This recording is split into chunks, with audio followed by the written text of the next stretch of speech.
Assalamu alaikum wa rahmatullahi wa barakatuh, everyone. Welcome back to our long-awaited Q&A with Shaykh Akram. This Q&A is hosted by Al-Salam, hosted by me. Normally every Thursday, 6 p.m. UK time. I know we've had quite a long break. Alhamdulillah, things at ASI have been quite busy, and also I think we've just had some technical issues. It's been a small break, but inshallah we're hoping to continue with this session for 30 minutes, and thereafter hopefully inshallah we'll go back to our normal routine of it being every Thursday at 6 p.m. inshallah. I know we've had a lot of questions from you. We've received questions in the past few weeks to be asked at this Q&A, so we'll try our best and we'll go from the top inshallah and try and answer the questions just in order of whoever's asked them. So if you're on Facebook, please just comment it in the comment below and I'll be able to see it from my side. Likewise on YouTube, inshallah, just comment your question. We'll try to take as many questions as we can, although sometimes if a question is too long or it requires more time, we might refer you to a previous Q&A Shaykh has had or a previous class or article he's written. So without any further ado, inshallah, we will go to our first question. And also sometimes we have very similar questions that are asked every day. So if we do miss your question, it might be because we've already addressed this many times. So inshallah, let's see. Okay, this is an interesting one. Okay, let's take it. So we have a question from Benny Sheikh, and Benny is asking, I have a job offer as a software developer at Netflix International Tool Development. Is this halal, or would it count as helping in sin? Because Netflix hosts videos and movies of all kinds, educational, entertainment, and documentaries, but of course, at the same time, because it's Netflix is a very broad thing. There are many different types of content, some haram, some halal. So yeah, inshallah. Okay, Bismillah ar-Rahman ar-Rahim. Actually, I've explained this thing in many times. What we need to learn is that you are responsible for your direct transaction or your direct services. So, for example, Tesco, the supermarkets, they sell all different types of things. Some halal, some haram, and you work there, so you get salary for what you work. So it's halal for you. What they do, so many things. Some will be halal, some be haram. They are responsible for that. Similarly, for example, somebody drives a taxi, and people hire the taxi to go to masjid or go to pub. They go wherever they want, and they will be responsible for what they do. The taxi driver, he is being paid for what he has done. He has taken people from one point to other point. So similarly, when you work for any company, you get for what you do. What they do, you are not responsible for that. It's similar. That's why we allow people to work in the banks. And though banks actually mostly they deal with the interest, with usually, but you work there as an accountant or something, on the counter, and you are paid for what you do. So that's halal for you. But most of the things that they do could be halal, haram for them. So everybody is responsible for the things that they do directly. Otherwise, every business, everything somewhere is connected to something haram. So if you do like that, then everything will haram. So always keep in mind that look at your work. If you do something good with honesty and you are paid for that, it is halal for you. What they do, your companies or those who employ you, what they do, they are responsible for that. Okay, just before we take the next question, Sheikh, I did have a look on Facebook and YouTube, and the camera quality has just come up very, very blurry. So if you give me 1 minute, Sheikh, I'll go into your computer, just try and play around with the settings, and let's see if we can fix it. So if you just bear with me for 1 minute, inshallah.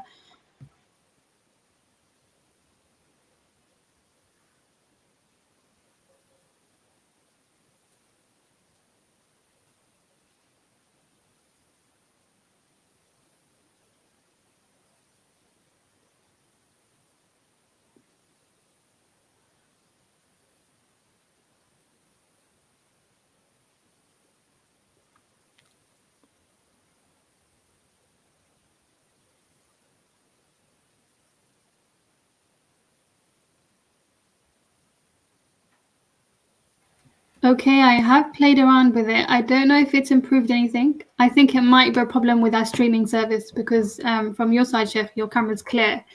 I think for everyone else, it's come out blurry. But I mean, as long as we can hear you, John, that's the most important thing. Okay, let's move on to another question. Let's see. Okay, we have a question here. Assalamu alaikum. Is majoring and learning the tafsir better than any other knowledge, like learning hadith or other Islamic knowledge like aqidah and fiqh? How about worldly knowledge like business or communication, etc.?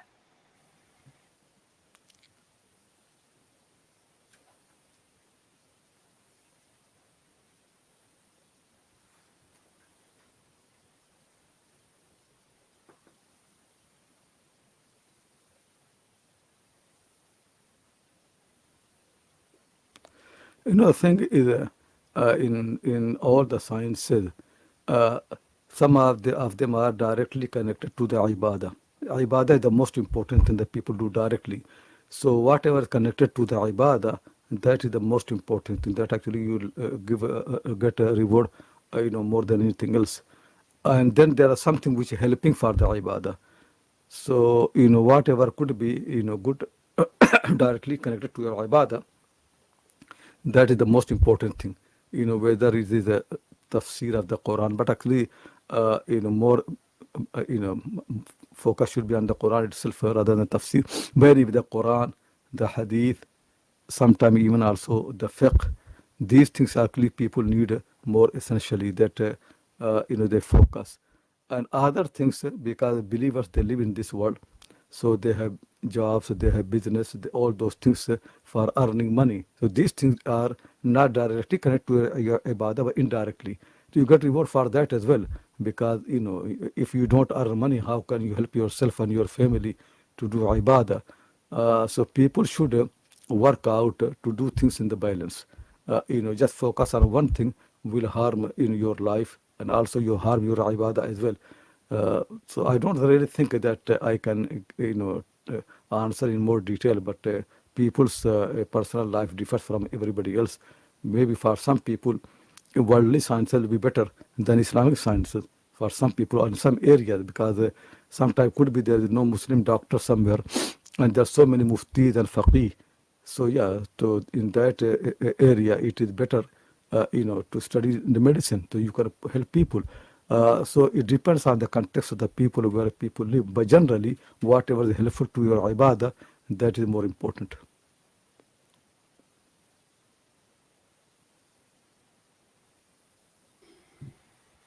Okay, let's take another question.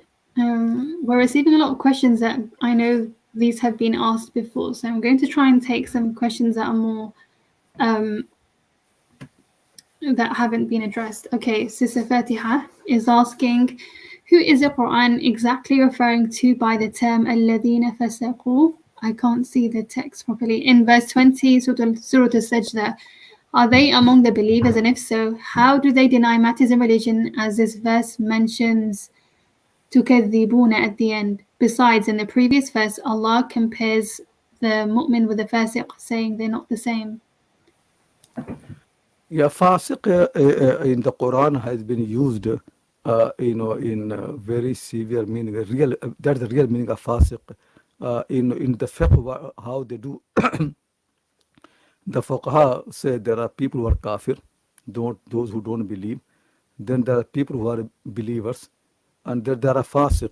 Fasiq are those who are believers, but they commit major sins. Like, for example, they lie, or they don't pray, they don't fast.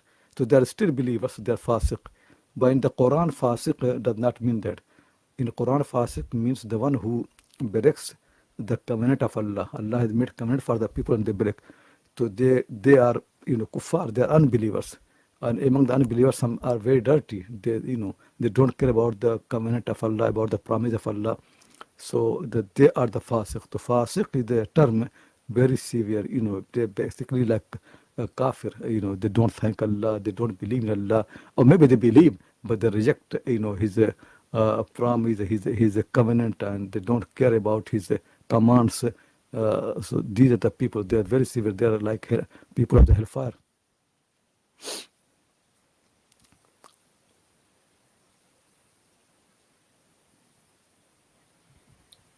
Okay, let's take a question from Ibn Muhammad, who is asking about a verse in, if I'm not mistaken,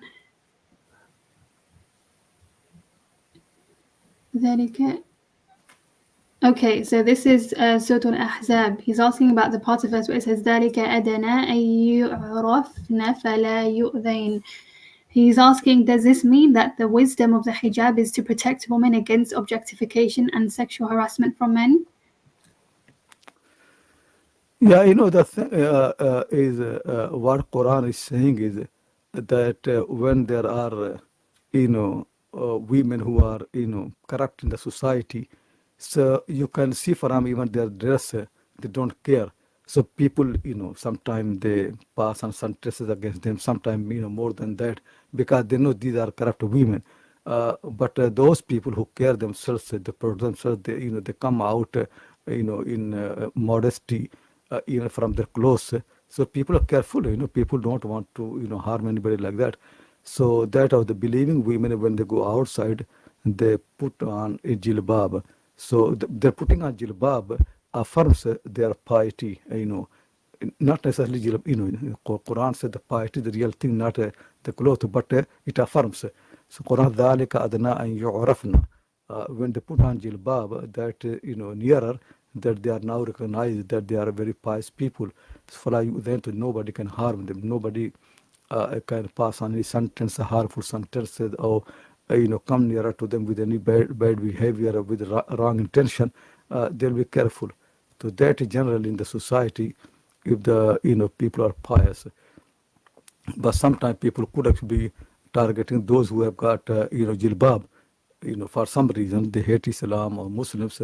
So in those cases, people have to, in those areas, be careful that sometimes being recognized as believing women and pious women could be harming to you. But it does not mean that you uncover yourself. Cover yourself, but don't become so obvious that people can target you easily.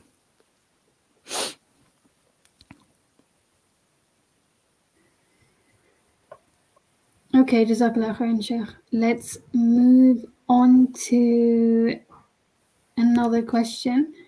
Let's have a look. Okay, this is a very short and simple one. Junaid is asking, is smoking haram or makruh? The thing is, the way Allah subhanahu wa ta'ala has made things, He does not use the language of fuqaha. He used the language of the people. So if you ask a doctor what is smoking, they will say it's harmful to your health. So that's what you should understand. That's what you should say to people. Smoking is harmful to the people. To always use legal terms is very dangerous, because who's going to define it? And that's why the people differ. Because some people will say smoking is makruh. Some people say it is makruh tahrimi. Some people say haram.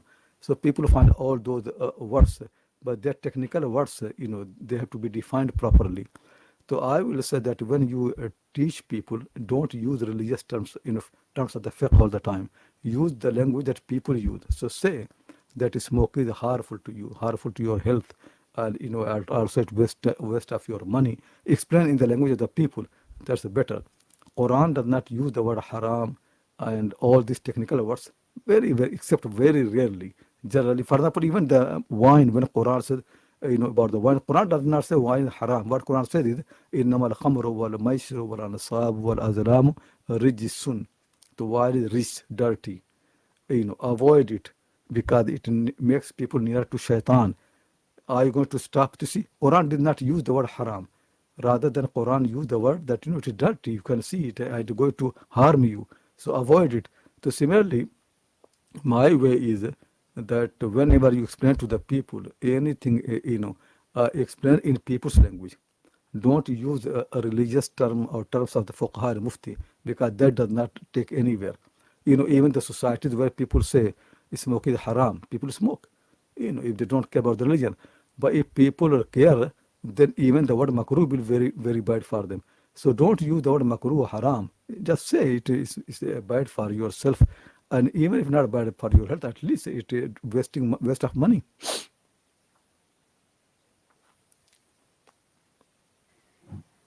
Okay, Jazakallah khairan, Sheikh. Let's I have a question that was asked just before last week's Q&A, so I'll try and answer that, inshallah. It's a few questions regarding Umrah, but the questions are quite similar. The questioner is asking, one, in terms of someone doing Umrah on behalf of someone else, can this person be alive or dead for you to do Umrah on behalf of them? And regardless of what the answer is, can you also do Umrah on behalf of more than one person? Say, for example, your mother and your sister, or your mother and your brother. Thing is, if somebody has got a Umrah obligatory upon them, they must do themselves. Sunnah or whatever, their Sunnah will be done by them, or if there's Fard or Wajib, they make another to do Umrah, they must do themselves. Or if there's a Hajj, they must do themselves. Where people have died, now they can't do. So then their families, they can do on their behalf. The people who are alive, you can do on their behalf nafla things. Like if somebody has done Hajj, now you do nafla Hajj on their behalf, nafla Umrah on their behalf. But if they're able, they should go themselves. So that keep in mind that you do, on behalf of the people, things if they're unable to do. If it is further, if it's not further, then you can do. And in one Umrah, you can't make so many people. One Umrah will be on behalf of one person. But if you are in the same journey, you can make 2 or 3, 4 Umrahs, for everybody. Or you can just say that, you do an Umrah and then make dua for them. You can make dua for all the people, as you do tawaf, for different people. My preference is that when people go for the Umrah, in one journey, don't do more than one Umrah. But you can do many tawaf. Do tawaf on the behalf of other people. That's good. And you also can make dua for them. But anyway, the summary of the matter is, if anybody on whom Hajj is obligatory, or somebody has made another for the Umrah, so you can't do on their behalf if they're alive. If they have to do themselves. And Sheikh, so if one's mother or father is alive and they may be too unwell to perform Umrah or Hajj, is this then allowed? If it is somebody unable and there's no hope for recovery, yeah, then you can do on their behalf. Okay, that makes sense. And just one more question. They are also asking, is it a thing to be able to do tawaf on behalf of someone? Or is it just Umrah or Hajj? No, you tawaf. Just that I'm trying to say. Instead of Umrah, do tawaf on behalf of the people. You can do tawaf on behalf of anybody. Tawaf is not independent ibadah. You can do on anybody, even those who are, have not done their Hajj. You can do tawaf on their behalf. So tawaf is good to do on the behalf of the people, and they make dua for them. Okay, that makes sense. Jazakallah khair, Sheikh. Let's have a look. Sister Fariha, the reason why I didn't take your question at the beginning is I was almost certain we asked this question before, but no worries, inshallah. We'll take it to Sheikh and maybe you can give us some more benefits. Fariha is asking, can we actually make dua for our kids to become pious? Because I heard children have their own destiny and it's predestined. They will be... Oh, okay, the end of it doesn't make sense. Thing really is, don't worry about destiny. That Allah knows. He has power. You need to do what Allah commands you. Allah has commanded us to obey Him. We must obey Him. Allah has commanded us to ask Him. We should ask Him. And ask Him for yourself, for your children, for your parents, for everybody. You ask Him. What He's going to do, up to Him. But you must ask. And when you ask, He gives. He's not a miser. How His taqdeer does, He knows best. So I don't understand why you mixing two different things. I have written so many articles on that. Read them, so you will become very clear. Don't worry about taqdeer. Taqdeer is from Allah subhanahu wa ta'ala. He does whatever like. He's the one who runs the universe. But He has commanded you something. When He commands, it means that He's going to listen to you. So if He commanded you to do dua, and you will see. Dua is the best thing that people can do. To make dua for your children, for your parents, for your brothers, sisters, for all Muslims. And first person who benefit from dua is the one who makes dua. So, I'm just saying that you get the same thing what you ask for your brothers or sisters, for anybody else. So people should not hesitate to make dua. How Allah, don't worry what Allah does. Always worry about what you need to do. You need to do ibadah, obedience, and dua.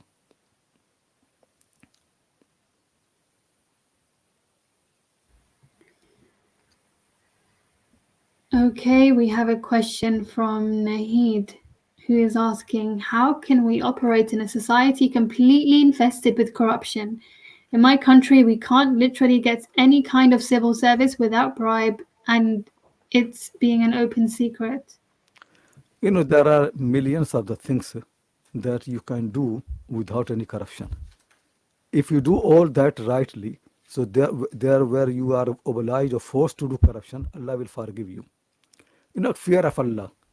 Nobody can control your heart really. Love of Allah, belief in Allah, belief in the day of judgment, respecting people, being kind to the people, spending money on the poor people, helping the people, saving people from their gender, teaching people, teaching how to do ibadah.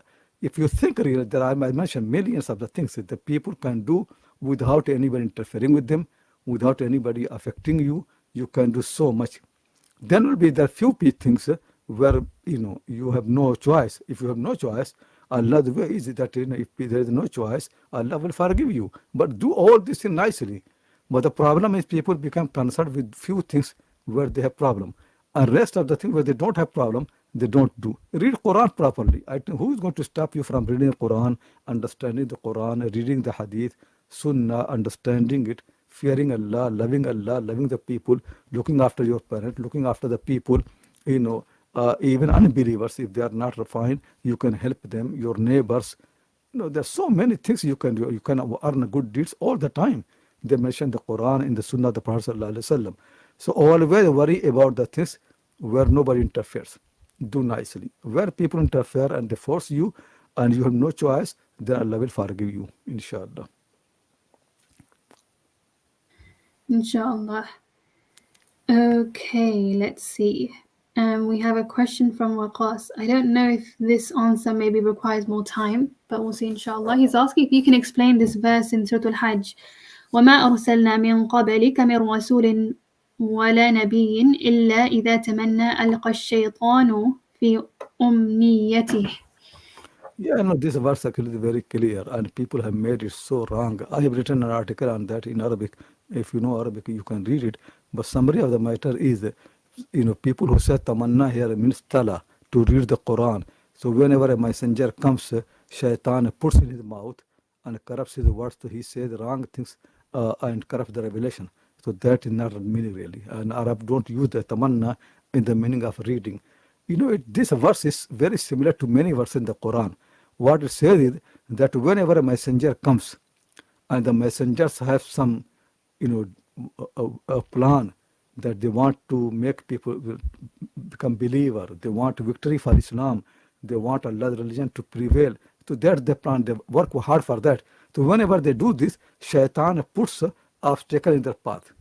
So shaitan will make unbelievers to do enmity, to fight them, to abuse them, to do this. But at the end of the day, if prophets, messengers, they remain patient and firm, they will be victorious. فَيَنْسَخُ اللَّهُ so Allah subhanahu wa ta'ala removes what shaitan puts, and Allah becomes, Allah's words become, dominant. That actually every time is. Anyways, if you started teaching, like I teach, there are so many problems. People will accuse you, abuse you. That will happen. Then you have to be firm and patient, keep working until you will become victorious. Same with the Prophet Muhammad sallallahu alaihi wasallam. He's preaching, he's teaching. He wants everybody to become believer, but shaitan makes unbelievers to have enmity against him, hate him, and so much problem until he is forced to do hijrah. Then they fight him, battle of Badr and Uhud, so many, until time comes when he's the one who is victorious. So that's the meaning. Meaning is that whenever we send a messenger or prophet, shaitan puts obstacles, problems in their path, and then Allah subhanahu wa ta'ala removes those problems, and then the prophets, the messengers, they become victorious.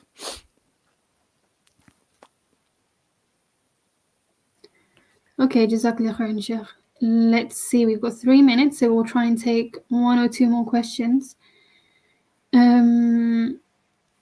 Okay, someone is asking for advice, Sheikh, on the pursuit of seeking knowledge. Amin is saying, I'm a student of Quran and Hadith. After every 15 and 20 days after getting ready to study with urge, hope and prospect, I face laziness in studying and one type of disappointment. How can I overcome the situation and focus on my purpose and goal? Allah subhanahu wa ta'ala has made a human being, with certain abilities. and he wants you to use those abilities. That's why he said, لَقَدْ خَلَقْنَا الْإِنسَانَ فِي أَحْسَنِ تَقْوِيمٍ. We have made a human being the best structure. You have got a will, you have got abilities, all those things. Then, but using them is difficult. Then he said, لَقَدْ خَلَقْنَا الْإِنسَانَ فِي كَبَدٍ. We created the mankind in suffering and hardship. It's very, very difficult. So to do things good, it always you have to make effort. And now you're asking me, I feel lazy. So what should I do? So the answer will be don't be lazy. Just be strong. Remove the laziness, because that's what your test is. It's not easy. Laziness will come, but you have to force yourself. As much as possible. Sometimes sometimes easy thing is that make some penalties. They say that if I don't study between Maghrib and Isha this subject, I will pay 10 pounds into charity, and you will see. Then you can do so many ways. Really, you can force yourself. But the way is to force yourself. That actually reminds me, my daughter Fatima. Once I asked her that what is the best thing that you learn from me. So she said that the best thing I learned from you is that you always say force yourself. So that's one thing really is that you have to force yourself. There's no other way. There's no dua that I say to you. Even dua, you have to say it. To force yourself. Laziness is not an excuse. Laziness really is a defect, bad manner. So you have to overcome that yourself. Nobody else can make you active. You have to make yourself active. Okay, inshallah. I feel like we've addressed most of the questions. There are one or two that require much more time to be answered. So, Shaykh, I think we'll leave it there, inshallah. It's so nice to have you back, Shaykh, and inshallah we will continue next week, same time, same day, inshallah. So, assalamu alaikum, Shaykh. Inshallah, we'll see you next week, and thank you for taking your time out to benefit us, alhamdulillah. Okay, inshallah. Just quickly, everyone else, we have a few announcements. So anyone here who is, let me just remove the question, inshallah. Anyone here who is familiar or unfamiliar with the Al-Salam Institute, we just started our new academic year, just last Sunday, alhamdulillah. So anyone here who is a student or familiar with us, our course induction day was last year, alhamdulillah. Our first day of term is this Sunday. I know I've been slowly making one-off announcements about our Islamic scholarship programs at Al-Salam Institute, which Shaykh Akram is a principal of and the co-founder of, along with his daughter, in 2006. This is the last time, maybe one more time I'll mention this, but we really have the first day of term is starting this Sunday. So if you may have maybe been interested, maybe tickling the idea in your head of potentially joining our programs, you don't want to start behind. You don't want to start too late. Everyone that starts their journey studying sacred knowledge, you want to start their year on a good note, ahead of your classes, prepared. So inshallah, if you are interested, please do head onto our website. It's on the screen, assalam.ac.uk. And you can then see the different programs that we have. We have a program for everyone. If you're someone who has no background learning Arabic, no background in Hadith, Quran, Islamic studies, anything of the sort, but you can just about maybe read Arabic scripts, but you can't understand it, that's completely fine. You qualify for our foundation year program. This foundation year program is for people who are too busy to kind of, they can't abandon their responsibilities and study abroad and study Arabic or Islamic studies for a few years. Our programs are for people that are busy, they have responsibilities, they can't give up everything, but they want to make that effort to study Islamic knowledge. So maybe you've kind of been on the fence. Just find out more. Give us a call, give us an email, or send us a Facebook message to find out more, inshallah, because our induction day was very, very successful. It was very nice. We had a very, very large amount of students who got to meet their fellow classmates, got to meet their teachers, got to meet Shaykh Akram Nadwi and start the year on a good note. So yeah, inshallah. And if you can't commit to anything of the sort, we do have courses that Shaykh Akram Nadwi will be starting this Sunday as well.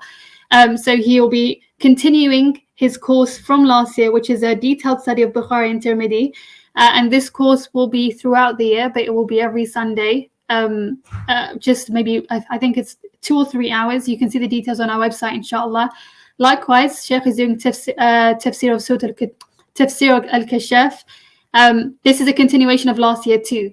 So if you have any questions, maybe you were a student of ours last year and you want to see if he's starting from the beginning or continuing from last year, you can find out. Give us a call, inshallah. You can find out what the syllabus will be like, what to expect from it. This will just expect of you 1 or 2 hours on a Sunday, and it won't be every Sunday. It will be for a few months, inshallah. So it won't be a lot that's required of you, but you can still benefit from Shaykh Akram. And maybe if you're not able to attend any of our classes, maybe you're financially in a tough position, just join our Q&As, inshallah, or benefit from Shaykh's knowledge on our YouTube channel. We have some of our other ASI teachers there as well, who are also students of Shaykh Akram Nadwi. And I think I will leave you there, inshallah. Apologies if you missed your question. Sometimes we get a lot of the same questions. Sometimes we get questions that are very deep. They require a lot more time, and this is only 30 minutes. Would it be possible for Sheikh to address every question and give it its due rights? So sometimes we do miss some, but we have a lot of resources available on our website. Sheikh has many articles that he's written over the past 10, 15 years. We have our on-demand platform where we have many courses and tafsir classes done by Sheikh. We have an Instagram channel. We have all of our videos on YouTube, all of our previous Q&A sessions. So there's a lot available for you. You can have a look through there and see what you can benefit from, inshallah. I will stop boring you, inshallah. Hopefully we will continue next week. I'm not sure when the time changes in the UK, but it will be 6 p.m. UK time, inshallah, on a Thursday. We will see you then, inshallah. Assalamu alaikum, everyone.